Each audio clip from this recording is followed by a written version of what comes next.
Six சிக்மாவை பொறுத்தவரை 2 major methodology இருக்கு. ஒன்று பார்த்தீங்கன்னா டிஎம்ஏஐசி, இன்னொன்று பார்த்தீங்கன்னா டிஎம்ஏடிவி. ஃபர்ஸ்ட் நம்ம டிஎம்ஏஐசி பற்றி பார்க்கலாம். இதோட மீனிங் பார்த்தீங்கன்னா define, measure, analyse, improve and control. இது எல்லாத்தையும் பற்றி டீட்டெயிலாக ஒன் பை ஒன்னாக இதுக்கு முன்னாடி இருக்கக்கூடிய மேனுஃபேக்சரிங் ப்ராசஸ் கூட என்னென்ன ப்ராப்ளம் கூட எப்படி ரிலேட் ஆகுதுங்கிறது டீட்டெயிலாக டிஸ்கஸ் பண்ணலாம். ஃபர்ஸ்ட் நம்ம வந்து டிஃபைன் பற்றி பார்க்கலாம். டிஃபைனை பொறுத்தவரை நீங்கள் எந்த மாதிரியான இஷ்யூ வந்து ஃபேஸ் பண்ணியிருக்கீங்க, அந்த இஷ்யூவை வந்து இம்ப்ரூவ் பண்ணுறதுக்கு எந்த மாதிரியான ஆப்பர்ச்சுனிட்டிலாம் இருக்குது, அந்த ஆக்சுவல் கஸ்டமர் ரெக்யர்மெண்ட் என்ன, இது எல்லாமே உங்களுக்கு வந்துடும். இதை டீட்டெயிலாக அண்டர்ஸ்டாண்ட் பண்ணிக்கிறதுக்கு நம்ம இதுக்கு முன்னாடி பார்த்த அந்த கார் மேனுஃபேக்சரிங்கில் இருக்கக்கூடிய ப்ராப்ளத்தையும் நம்ம வந்து எக்ஸாம்பிளுக்கு எடுத்துக்கலாம். ஸோ நம்ம காரோட மேனுஃபேக்சரிங் ரேட் வந்து நாளுக்கு நாள் குறைஞ்சிக்கிட்டு இருக்குங்கிற ஒரு இஷ்யூ வந்து நம்ம ஃபேஸ் பண்ணிட்டோம். நெக்ஸ்ட் நம்ம ஆப்பர்ச்சுனிட்டியும் அனலைஸ் பண்ணிட்டோம், அதாவது அந்த விண்ட்ஷீல் வைப்பரில் இருக்கக்கூடிய குவாலிட்டி இஷ்யூ. அண்ட் ஃபைனலாக இதை நம்ம எப்படி மாற்றி அமைச்சு மேனுஃபேக்சரிங் ப்ராசஸ் வந்து இன்க்ரீஸ் பண்ண போகிறோம், இது எல்லாமே பார்த்தீங்கன்னா உங்களுக்கு டிஃபைனில் வந்துடும். நெக்ஸ்ட் மெஷர் டேம்ல என்ன பண்ணுவாங்கன்னு பார்த்தீங்கன்னா, இப்போ ரெகுலராக நடந்துகிட்டு இருக்கிற ஒரு ப்ராசஸை வந்து எந்த ஒரு ஆல்ட்ரேஷன் பண்ணாமல் இருக்கும்போது ஆர் எந்த ஒரு சேஞ்சும் பண்ணாமல் இருக்க போது அந்த ப்ராசஸ் வந்து எப்படி நடக்குங்கிறது இந்த மெஷரிங் டேமை வச்சு தான் நம்ம தீர்மானிப்போம். இப்போ ஒரு எக்ஸாம்பிள் சினேரியா எடுத்துக்கலாம். இப்போ நீங்கள் மேனுஃபேக்சரிங் கண்ட்ரோல் பண்ணக்கூடிய ஒரு முக்கியமான பொசிஷனில் இருக்கீங்க. ஸோ உங்களால் ஒரு நாளைக்கு இவ்வளோ கார் மேனுஃபேக்சரிங் பண்ணணும் அப்படிங்கிறத டிடர்மைன் பண்ண முடியும் அண்ட் ஃபிக்ஸ் பண்ணிக்கிற முடியும். ஃபார் எக்ஸாம்பிளுக்கு இப்போ ஒரு நாளைக்கு 1000 கார் மேனுஃபேக்சரிங் பண்ணுற மாதிரி அந்த கம்பெனியில் வந்து ஃபிக்ஸ் பண்ணியிருக்காங்கன்னு வச்சுக்கிருவோம். அசம்பிளிக்கு யூஸ் பண்ணுற 30 மிஷினில் ஒரு மிஷின் வந்து ஸ்டாண்டர்டாக வந்து காரில் ஃபிக்ஸ் பண்ணக்கூடிய அந்த வைப்பரை வந்து அசம்பிள் பண்ணுறதுக்காக யூஸ் பண்ணுறாங்கன்னு வச்சுக்கிருவோம். ஸோ இந்த பர்டிகுலர் சினேரியாவில் இருந்து நம்ம சில டேட்டாஸ் வந்து மெஷர் பண்ணிக்கலாம். ஃபார் எக்ஸாம்பிளுக்கு ஒரு நாளைக்கு எவ்வளோ கார் மேனுஃபேக்சரிங் பண்ணுறாங்க, ஒவ்வொரு காரும் அசம்பிள் பண்ணுறதுக்கு எவ்வளோ டைம் எடுத்துக்கிறது, அண்ட் ஒவ்வொரு நாளும் ஒரு காரில் வந்து எவ்வளோ வைப்பர்ஸ் வந்து அட்டாச் பண்ணுறாங்க, அந்த வைப்பர் அட்டாச் பண்ணுறதுக்கு எவ்வளோ டைம் எடுத்துக்கிறது, அண்ட் ஃபைனலாக வைப்பர் அட்டாச் பண்ண யூஸ் பண்ணக்கூடிய அந்த மிஷின் வைப்பரில் இருக்கக்கூடிய ப்ராப்ளத்தை டிடெக்ட் பண்ணி அந்த டிஃபெக்ட் இருக்கக்கூடிய வைப்பரை எப்படி தனியாக பிரித்து எடுக்குது, எவ்வளோ பிரித்து எடுக்குது, எல்லா டேட்டாவுமே நம்ம மெஷர் பண்ணிக்கலாம். மெஷர் டேமை பொறுத்தவரை நம்ம ஒவ்வொரு டேட்டாவையும் இந்த மாதிரி தான் மெஷர் பண்ணுவோம். நெக்ஸ்ட் டேம் பார்த்தீங்கன்னா அனலைஸ்.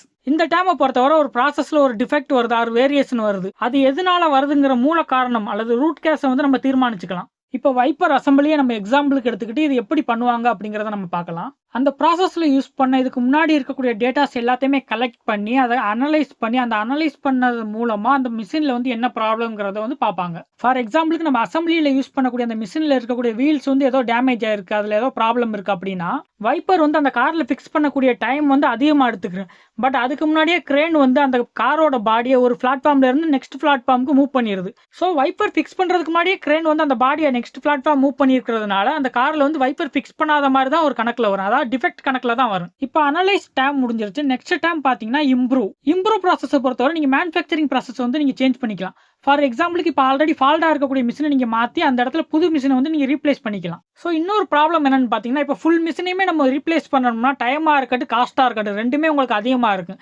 நமக்கு ஆல்ரெடி என்ன ப்ராப்ளம் தெரியும், அதாவது ஆல்ரெடி இருக்கிற மிஷினில் வீல் மட்டும்தான் ப்ராப்ளமாக இருக்கும். ஸோ அந்த வீலை மட்டும் நம்ம ரீப்ளேஸ் பண்ணிட்டாலே ப்ராசஸ் உங்களுக்கு ஃபுல்லாக கரெக்ட் ஆயிடும். அண்ட் ஃபைனல் டேம் பார்த்தீங்கன்னா கண்ட்ரோல் டேம். இப்போ நீங்கள் புதுசாக ஒரு ப்ராசஸை யூஸ் பண்ண போகிறீங்க, இல்லைனா ஃபியூச்சரில் இம்ப்ரூவ்மெண்ட் வந்து நீங்கள் கொண்டு வர போகிறீங்க, அதை எப்படி நீங்கள் கண்ட்ரோல் பண்ணலாம் பார்த்தீங்கன்னா அந்த ப்ராசஸ் ஆர் இம்ப்ரூவ்மெண்ட்டுக்கு இருக்கக்கூடிய நிறை குறைகளை வச்சு நீங்கள் ரெகுலராக அட்ஜஸ்ட் பண்ணி அதை கண்ட்ரோல் பண்ணிக்கலாம். ஃபார் எக்ஸாம்பிளுக்கு நம்ம ரெகுலர் ப்ரொடக்ஷன் டைம் நம்ம கம்மி பண்ணிட்டு மேனுஃபேக்சரிங் இன்க்ரீஸ் பண்ணாலே ஒரு நாளைக்கு 1000 கார் தயாரிக்கிற இடத்துல நம்மளால 2000 கார் வந்து மேனுஃபேக்சரிங் பண்ணி சேம் குவாலிட்டியோட அவுட்புட் கொடுக்கலாம்.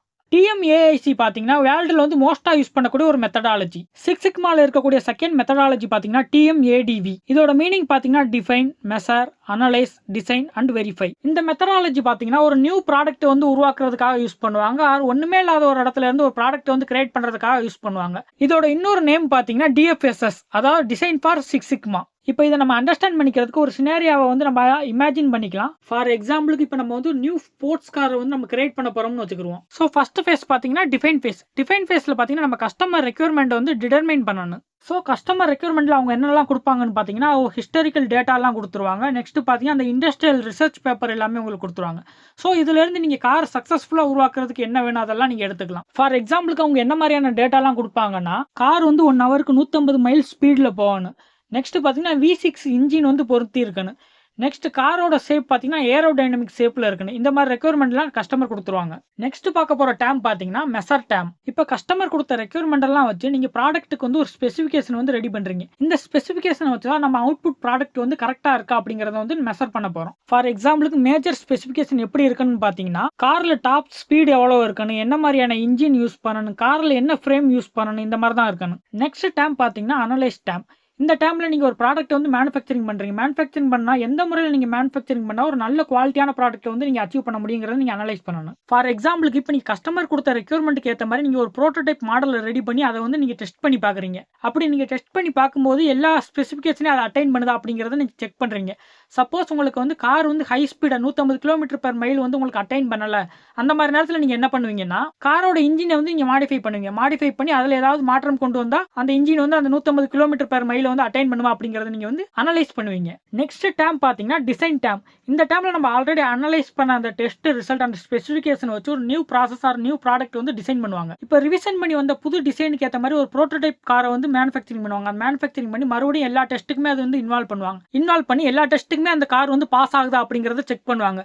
சப்போஸ் அது பாஸ் ஆகட்டா மறுபடியும் டிசைன் ரிவிஷன் பண்ணி மறுபடியும் மேனுஃபேக்சரிங் பண்ணி இந்த ப்ராசஸ் வந்து ரிப்பீட் பண்ணி நமக்கு தேவையான அவுட்புட் கிடைக்கிற வரைக்கும் இது பண்ணிக்கிட்டே இருப்பாங்க. அண்ட் ஃபைனல் டேம் பாத்தீங்கன்னா வெரிஃபை டேம். இந்த டேம்ல கஸ்டமர் கொடுத்த அந்த ரெக்யர்மென்ட்க்கு ஏற்ற மாதிரி ப்ராடக்ட்டோட அவுட்புட் டெஸ்ட் எல்லாம் இருக்கா அப்படிங்கறத நம்ம வெரிஃபை பண்ணுவோம். ஒன்ஸ் வெரிஃபை பண்ணி அந்த ப்ராடக்ட் வந்து லான்ச் பண்ணதுக்கு அப்புறம் கஸ்டமர் கிட்ட இருந்து அந்த காரோட ஃபீட்பேக் எல்லாமே கலெக்ட் பண்ணிட்டு அந்த காரை வந்து நெக்ஸ்ட் ஃபியூச்சர்ல எப்படி இம்ப்ரூவ் பண்ணலாம் அப்படிங்கறத யோசிப்பாங்க. இந்த மாதிரி ஒரு காரை டிசைன் பண்றதுனால என்ன ஆகும் பாத்தீங்கன்னா கஸ்டமர் கூட இருக்கக்கூடிய அந்த லாயாலிட்டி வந்து உங்களுக்கு இன்க்ரீஸ் ஆகுது. இதுக்காக தான் பாத்தீங்கன்னா நம்ம சிக்ஸ் சிக்மால இருக்கக்கூடிய அந்த DMADVங்கிற மெத்தடாலஜி யூஸ் பண்றோம். இதுக்கு முன்னாடி பார்த்த ரெண்டு மெத்தடாலஜில இருந்து உங்களுக்கு சிம்பிளா ஒரு கொஸ்டின் கேட்கறேன். கொஸ்டின் என்னன்னா ஒரு நியூ ப்ராடக்ட் ஆர் ஸ்கிராச்ல இருந்து ஒரு ப்ராடக்ட் வந்து கிரியேட் பண்றதுக்கு கம்பெனிஸ் வந்து எந்த மெத்தடாலஜி வந்து யூஸ் பண்ணுவாங்க?